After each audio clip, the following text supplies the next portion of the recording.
I just saw something achingly beautiful. It was so human. I felt the lowest of the lows of the human heart and the highest of the highs. And I was so grateful for having seen it when I walked out. I was like, oh, that was time well spent. And it's been with me ever since.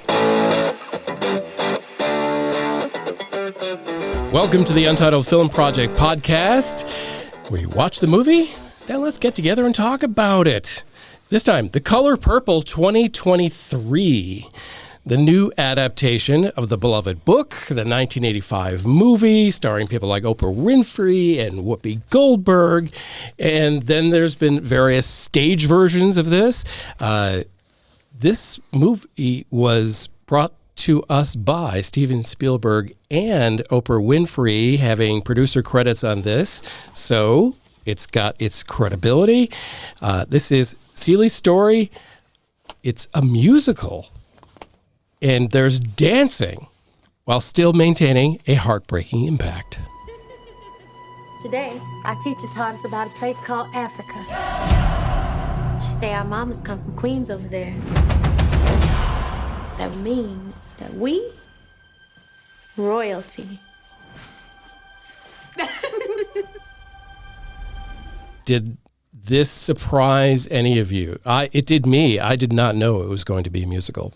I intentionally go in kind of blind. Well, I knew it was going to be a musical based on the Broadway production of this going in. So I was expecting a musical, especially given the talent. If you are broadcasting that you have Fantasia Barrino, H.E.R, so many others. H.E.R, Halle Bailey. It's just going to be music. Like, you do not cast this cast if you're not expected to sing. So, yes. So you sorry, figured Jim, not trying to hate. No. I went in knowing that there's going to be plenty of music, and I knew it was based on the musical. But even then, they are doing a better job leading into opening weekend, and that is going to be a musical. They didn't at first with the teases. They had huge productions and choreography and things like that, but they didn't. They only featured Ceely's song, like the big number. Right. So they've only featured in the trailers. So going in, I knew that. I didn't know what to expect. It's been a long time since I've seen The Color Purple, like the original movie version, okay? But I had high expectations given the cast. Those expectations were met for me.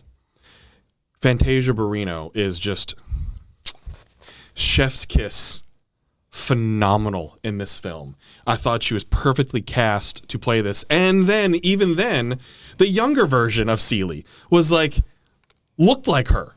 I mean, they matched it so well. But I love this so much because it is dealing with heartbreaking issues. It's dealing with a heartbreaking story. It is dealing with the value of self-worth, the value of so many other things in this story, that becoming yourself, becoming a woman, redemption, independence, forgiveness, everything's about the story. So it is a very important film for a lot of people to see and to experience and to have a different take, like they've been advertising. It's a fresh, new take on The Color Purple that if you were a Color Purple fan, I can see you enjoying this unless you just absolutely hate musicals, which I get.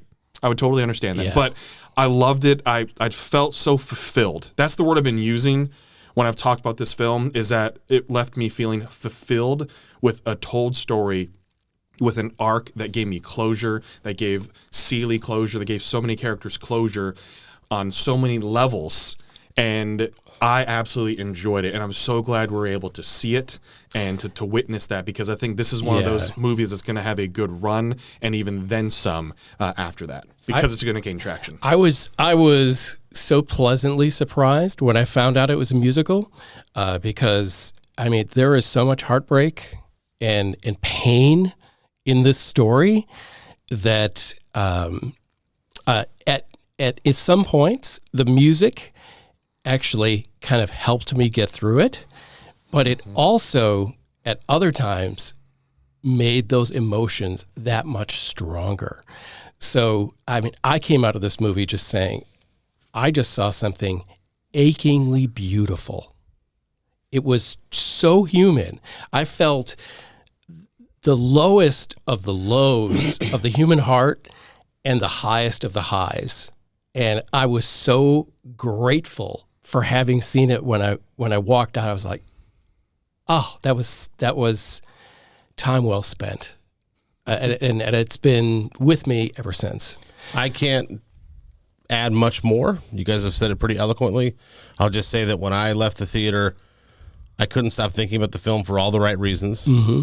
I loved the music in it. And again, as I mentioned before, I'm not a musical fan. So the fact that this is even registered on my top movies of the year list is pretty spectacular because it's just not my genre, right? Right.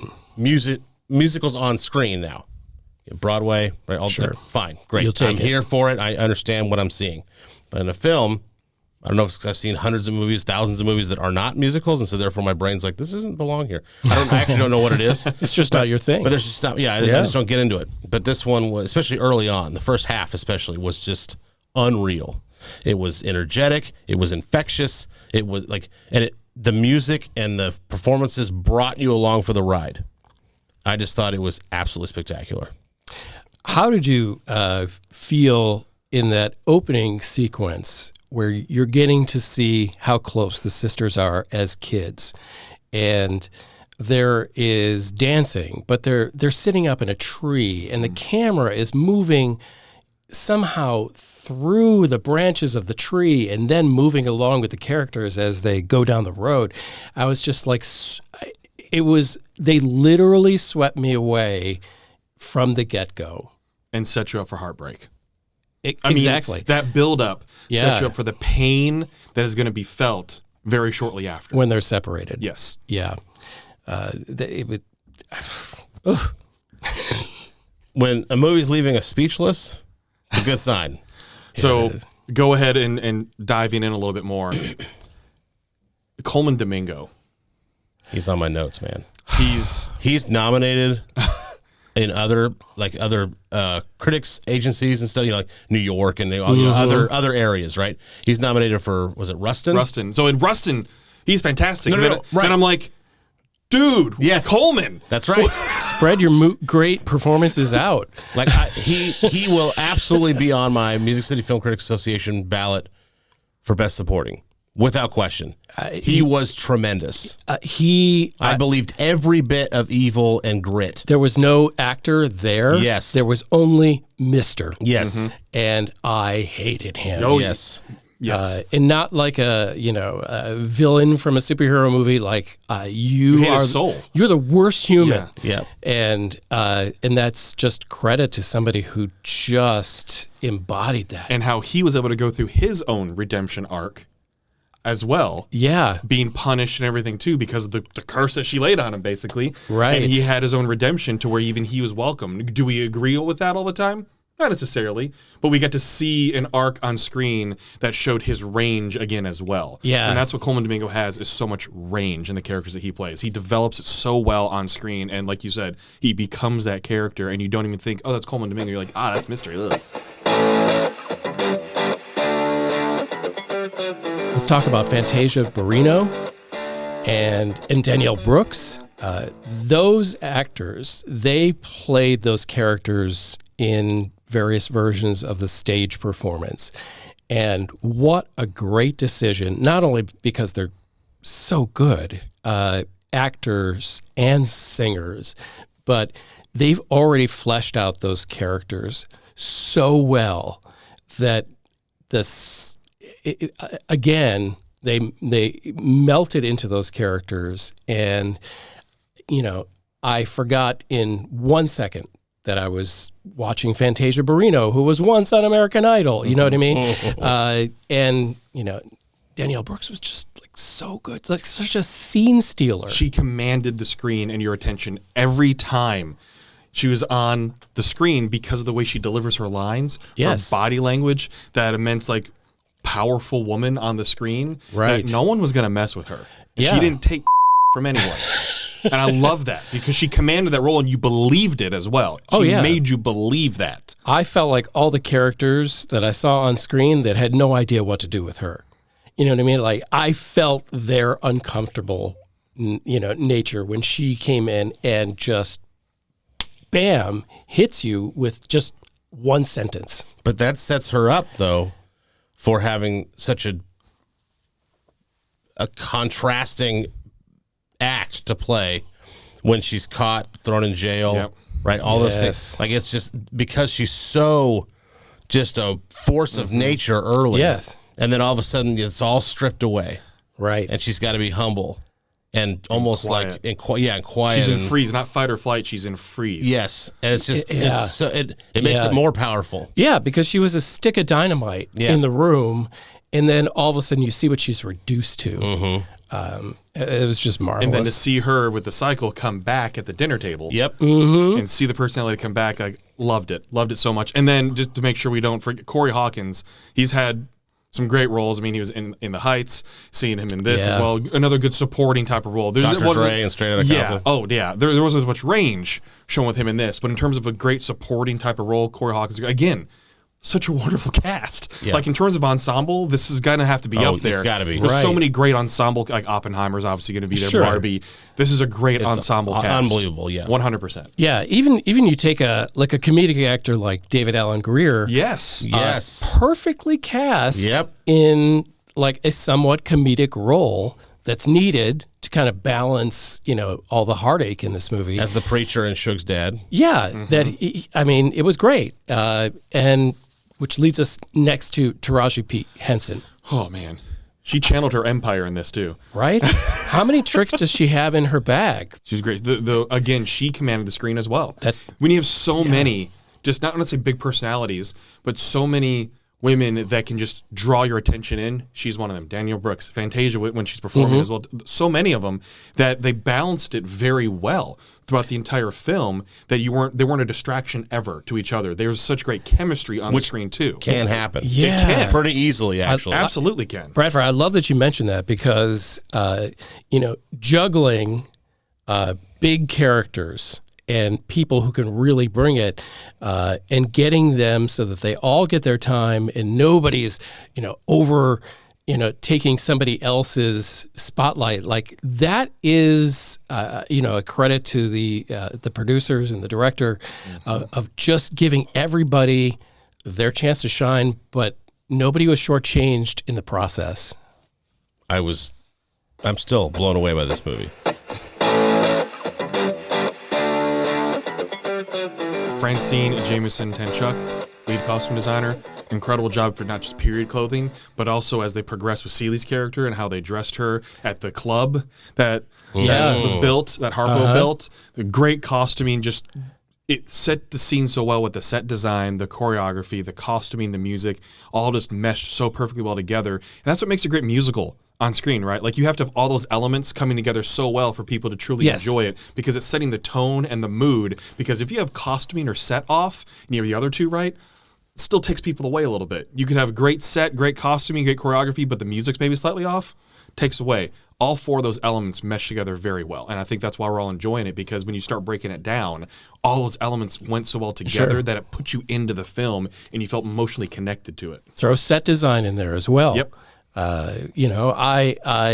It seemed to be the right look for the right times. And even if you just take Celie's house, where she's living with Mr. She's got this blended family and, this life of misery, it just felt like that place existed. And it all kept adding to my enjoyment of the movie. Like there was nothing in this movie that I could say was par. They were all everything was above par. I can't say enough about it. I thought that the set design and the costuming and all the ancillary things, right? Sure. Those were so great, like excellent, like excellence in filmmaking. I believed from probably minute 3 that I was watching something shot in that period of time. Mm-hmm. I never once wavered. I was like, oh, well, that's Halle Bailey. She was just Little Mermaid. So it's right. Never it's crossed actually my mind. No, never crossed my mind. I bought into the entire thing, even through the song and dance, which again, I'm not a musical fan of. So the fact they're singing and dancing in this certain time, it should not make sense. Logically, I should be like, this is not, I'm watching something. So Gover, not at all. You were in a different experience than Jim and I when it came to screening this. You were in a group setting. Yes. With a group of people in the public who are watching this, was there audience reaction that we'd be able to share? All throughout. How was that? What were people? What were you experiencing during this? Just lots of applause, lots of gasps, in the best possible way, right? In the right spots. In the right spots, yeah. I mean, just it was so great. The overwhelming. There was a Q&A afterwards in my screening, okay, just with some local leaders and stuff. Okay. And in the Q&A, what kept coming up was how it was so different than the one in the 80s. Yeah. It took a lot of the abrasiveness out, but in the best possible way for like a family. Yeah. So it was it was so powerful to see positive black images on screen, especially women, like just all these. But the room was overflowing with that sentiment. Like they didn't say anything. We could have all left and said our opinion at the door and went our separate ways, and you still would have felt it. That's awesome. It was great. Yeah. Is there a scene or a moment in this film where like you were especially emotional? Because I was emotional through this whole movie. I know mine. Go for it, Mr. Bradford. It was at the dinner table when Celie is finally letting Mr. have it, and it's that fist pump. Like, yes, she's coming into her own. She's realizing her self-worth. She's going to be independent. She's going to go off and do her own thing. She's going to become the woman she was meant to be the entire time. That had me just riled up to want to cheer for her because that moment finally came. She was finally pushed to the limit so much that she took control of her life. That moment right there. I loved it, especially when you combine that with Danielle Brooks' character, with Sophia, and so many other things happening throughout that moment. That was an applause moment for me. I'm going to give you a tiny one because there are so many great ones. So I'm going to give like the spotlight to it, just a tiny moment that, you know, when Shug, the blues singer, comes into Celie's life and, well, she's sleeping with her husband, but Celie's life hasn't been that good ever, almost, in her life. And Shug is the best thing to ever happen to her. And then when Shug says, yeah, I got to go on the road. This is what I do. And just the feeling and the look on her face when, you know, because when Shug is around, Celie doesn't get beat up by her husband. You know, in fact, like, she's treated better by her husband and by Shug, right, than ever. And to see, she's like, wait, that's going to go away when you go away. Powerful. Just, I mean, I felt the loss that she was anticipating.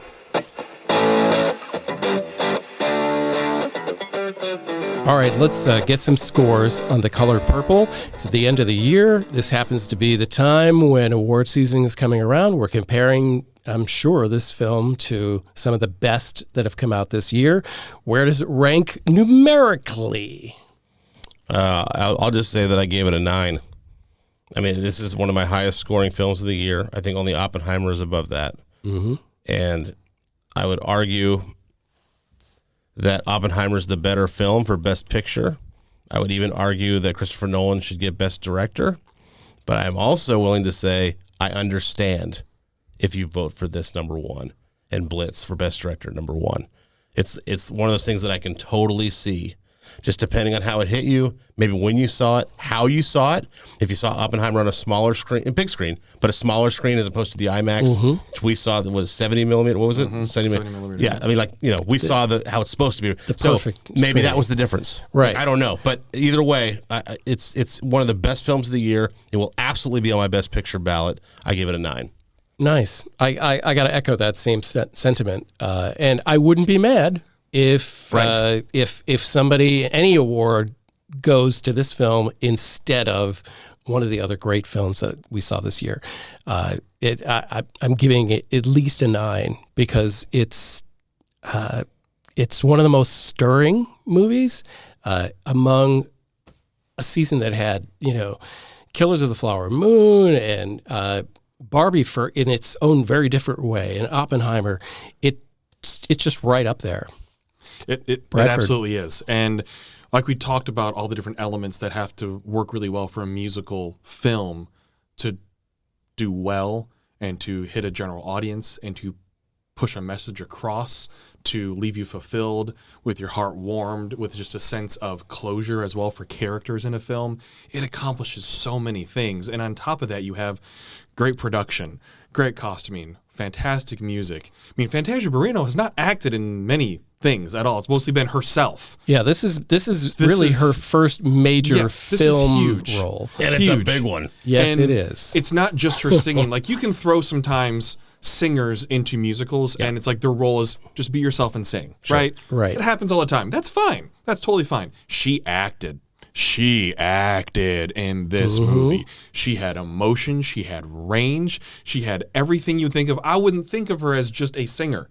Fantasia Barrino is a threat. She can do it all. Major threat, because she just showed the chops that she has, and not just from her singing. Yeah, she's great at singing, but she showed range of acting in this to prove that she can do so much more with her talented skill set. It is absolutely phenomenal. The whole cast itself, wonderfully cast, great ensemble. Everyone just complimented each other so extremely well throughout the film.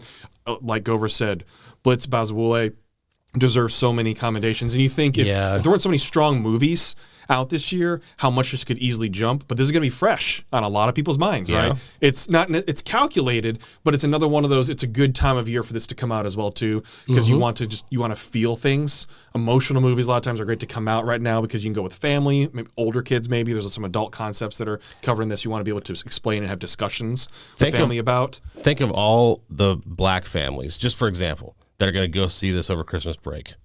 And how it's going to impact them. How much they're going to be talking about it afterwards. My God. I mean, it's just, it's going to be incredible. It's an important film to see. I mean, there's so many things that we could say that are important to see. It's important to see The Color Purple. It is important to see it because of the way so many things are portrayed and to understand what life potentially like. We don't necessarily always know, but you just need to see it for the story, to see a person become her own and realize her self-worth. And that is a story that doesn't necessarily take place in any time period. That takes place. It's relatable enough. It's relatable totally enough universal to have discussions with your family because you feel fulfilled and you feel warmth, but you also can have important conversations after watching this film. And to do it like what Jim said earlier, to use it in a musical form to get rid of some of the roughness around the edges. Yeah. It helps you to be able to accept the message that they're showing by using the musical form, that when music can drive the story, the character development, the plot, it can drive everything with the music. It is not out of place at all. Right. It completely moves the story along the entire time. And it helps. And before you get to your score, I just want to add on to that because you made a great point. I have mentioned this movie to people. I said, watch out for The Color Purple because we saw it far in advance of its release. And a lot of people were remembering rough feelings of seeing the 1985 movie, which was wildly popular, but I think people have some trepidation, like, I don't know if I can go there. Right. You can with this movie. This makes it approachable. Yes. And then you have the people behind it like Oprah, Steven Spielberg, Quincy Jones. Yep. All being a part of it. It shows how much has been put into this to make sure it is a good product, not just for box office. I don't think it's not necessarily for box office, but a good product out there for people to consume something that is important to see. 9.5. I'm good with your score. So let me ask you this about your 9.5. Is it the best film of the year you've seen? No. Okay. And you know, with me, I hate doing 1, 2, 3, 4, 5. No, I know that. It is in a category with Oppenheimer, with Past Lives, with Barbie, with Maestro. It is all right up there. So it is going to be one of those things that a ballot is going to be very difficult because we've been just bombarded with actual good film. I think we've had highs and lows, like the two top and bottom this year. Roller coaster year. A very roller coaster. This is going to give a lot of films and actors and actresses runs for their money when it comes to nominations because it's going to deserve so much. Agreed. Absolutely.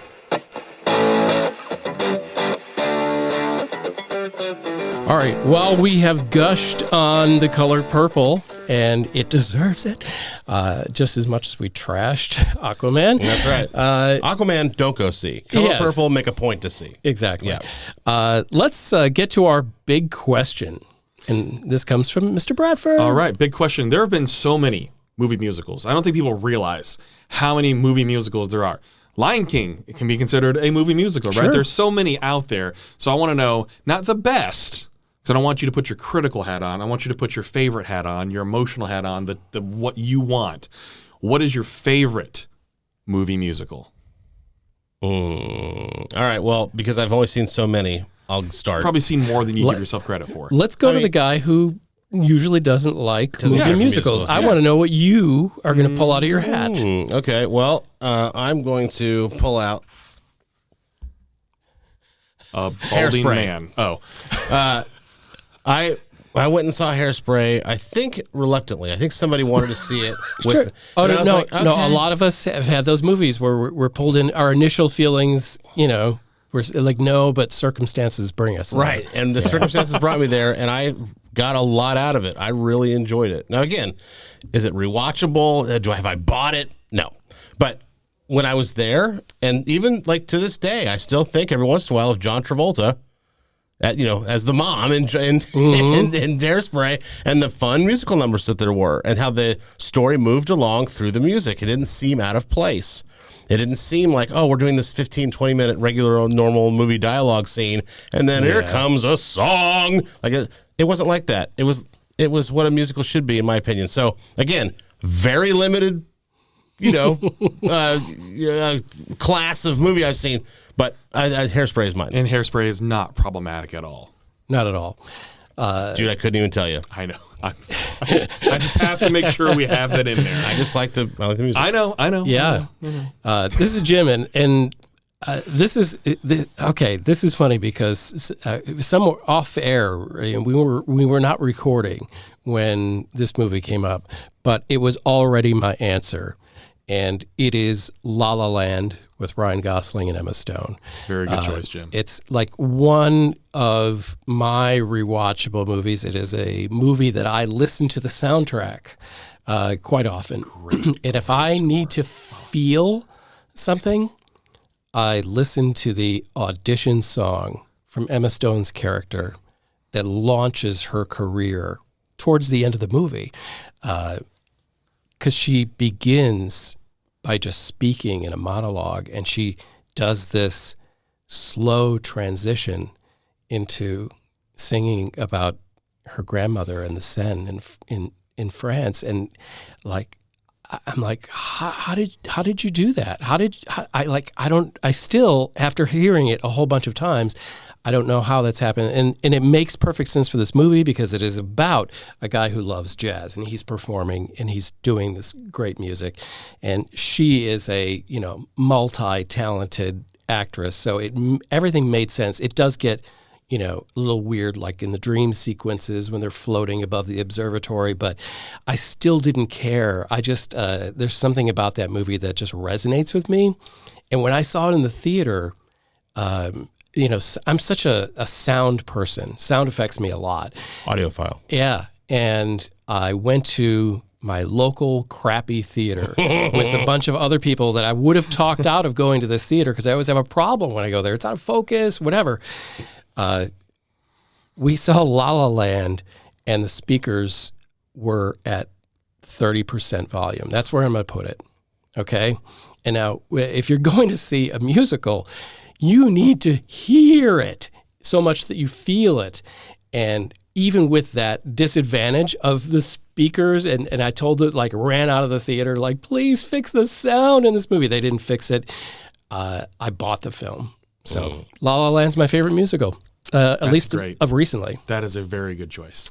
Bradford, you are our music guy. So for you to have one of your favorites revealed here must be pretty special. Well, it is, and this is nostalgia and connection, and may bring eye rolls or not. But Let me get ready.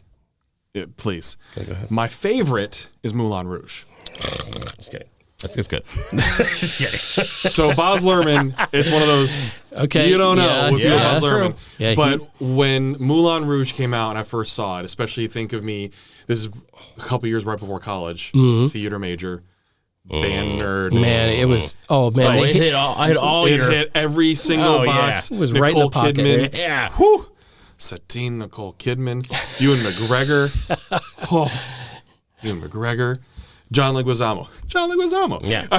Jim Broadbent. Yeah. I own not just, this is CD and it's been a bit, not just the soundtrack, but the secondary soundtrack I bought. Like there were 2 inspired soundtracks by or whatever. Oh, No, really? no. It was like the secondary songs. Oh, okay. Plus inspired by. Okay. From this film. And Okay. the few extras. Yeah. Yeah. Like the way they were able to turn popular music into musical numbers, I loved, and the kookiness behind it. Like, yeah, it is kooky. It is trippy. It's Baz Luhrmann. He does kooky. He does Yeah. kooky, and I loved it. Like, I connected so much that I would nonstop listen to this and just try to do duets with my friends and everything. Like, okay, you're going to play Satine, and I'm going to play love that. Christian and everything. Seriously, know. loved it. Like, love it. And I want to see it on Broadway so badly, or when it tours, I want to see it because I love the storyline. It's the bohemian thing of love. What is love? Just back then, hopeless romantic kind of thing. Wanting to love, you love. And the overarching story with this is about love, and I appreciate that throughout its kookiness and weirdness and everything. I love that the centric part of this is songs about love. And that really stuck with me, and that's why I enjoyed it so much. And yeah, Moulin Rouge, that's my favorite movie musical. There's so many to choose from. There's so many iconic, songs from that movie that, I mean, and medleys too that they just mash up on the elephant. And medleys. There's like 5 or 6 songs. It just boom, boom, boom, boom, boom, boom. Sure. Yeah. And I'm not a huge Baz Luhrmann fan. Sometimes he's just too much for me. Right. But I mean, I think maybe in the moment, it was too much for me. But it's one of those. Okay, that has stayed with me since it's hit theaters. 25 years ago. And you can see why people like it. Yeah. Yeah. I would like to thank you for not forcing me to sing that with you in the car as well. No, we got Toto, baby. We do have Africa. That's right.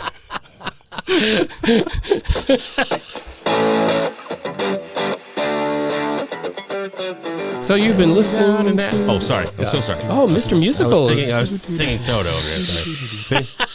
We've done this. On many a road trip we've sang some Africa. The rain has fallen. Sang the hell out of some Africa. On the Untitled Film Project Podcast. Pittsburgh, Dallas, they all come to mind. Chicago. Because Let's not get into that. Okay. Let's just stick with Toto. Love you. Jim, we're going to close the show out before this gets crazy.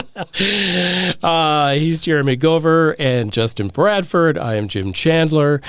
Follow us, like us, review us, pat us on the back, even if you hate us.